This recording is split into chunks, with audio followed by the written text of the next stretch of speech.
ఏ పరిస్థితి అయినా మనము కలిసి ప్రార్థించినప్పుడు, మనం ఆశీర్వచనం పలికినప్పుడు ఆ వాక్కుని, ఆ మాటని నా తండ్రి ఆమెన్ అంటాడు. ఏ ప్రతికూలతలైనా అనుకూలతలుగా మారిపోతాయి. కానీ సైతాను గాడు మనకు ఆలోచన రానీడు. ఇప్పుడు నేను చెప్పిన మంచి మంచి ఆలోచన రానీడు. వాడు అన్ని దిగజారిపోయిన ఆలోచనలు రప్పిస్తాడు. వాడు సమస్య ఉంటే సమస్య పరిష్కారం కూడా ఉంది.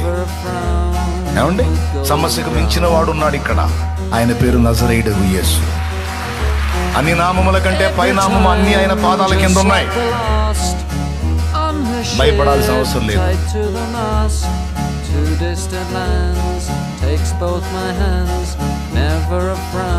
నోటిని అదుపులో పెట్టుకొని చేసే భక్తి వ్యర్థము కాదు, కానీ నోటిని అదుపులో పెట్టుకోకుండా చేసే భక్తి వ్యర్థం. ఇది వ్యర్థమైపోయిన భక్తి.